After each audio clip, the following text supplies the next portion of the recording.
నమస్కారం అండి, సభకి నమస్కారం అండి.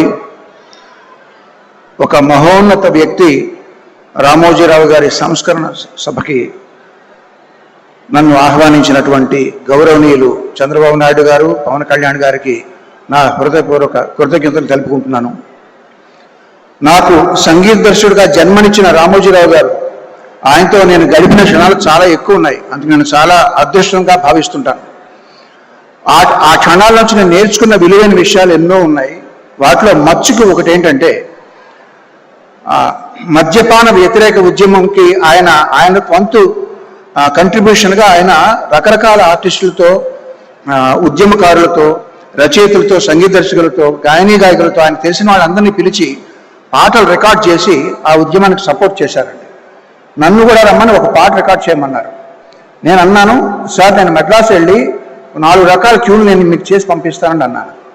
ఆయన కోసం చాలామంది బయట వెయిట్ చేస్తూ ఉండగా నాతో అన్న మాటలు ఏంటంటే, వద్దండి, ఒకే ఒక ట్యూన్ చేసి పంపండి, నేను మీకు దీనికి రెమ్యునరేషన్ ఇవ్వట్లేదు, నేను మిమ్మల్ని అభ్యర్థిస్తున్నాను, అభ్యర్థించే వాడికి ఆప్షన్స్ ఉండవు, అలా చేయకూడదు, ధర్మం కాదు అన్నారు. ఆ మొక్క ఆయన నాతో చెప్పడానికి 2 నిమిషాలు వెచ్చించాల్సిన పని లేదు, ఆయనకి ఏమి లాభం లేదు. అంతటి మహోన్నత వ్యక్తి ఆయన. ఎన్నో విషయాలు నేను నేర్చుకున్నాను ఆయన దగ్గర నుంచి. ఆయన మీద బురద చల్లాలని ప్రయత్నిస్తే అది నడినెత్తి ఉన్న సూర్యుడి మీద రాయి విసరడం లాంటిది. బతికితే ఒక్కరోజైనా రామోజీరావు గారిలా బతకాలి నేను ఒక సభలో అన్నాను.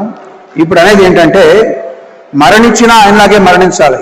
ఎందుకంటే కురుక్షేత్ర సంగ్రామంలో భీష్ముడు తన మరణాన్ని, తన మృత్యుని ఆపి ఉత్తరాయణం వచ్చే వరకు కూడా దాన్ని నిగ్రహించి ఆపారు. ఆయనే ఆపారు. ఆయన అదేవిధంగా తను ఎంతో ప్రేమించే ఆంధ్రప్రదేశ్ కబంధ హస్తాల్లోంచి బయటపడడం ఆయన కళ్ళారా చూసి అప్పుడు నిష్క్రమించారు.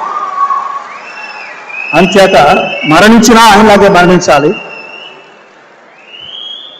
ఆయన ఫోటో మా పూజ గదిలో ఉంటుందండి. ఎందుకంటే ఆయన దేవుణ్ణి నమ్మరు. దేవుణ్ణి నమ్మని రామోజీరావు గారి ఫోటో దేవుడు ఉండాల్సిన చోట మా ఇంట్లో ఉంటుంది. ఎంతోమంది జీవితాల్లో వెలుగు నింపిన ఆయన స్ఫూర్తి నా గుండెలో చిరకాలం ఉంటుంది, బ్రతికినంత వరకు. ధన్యవాదాలు.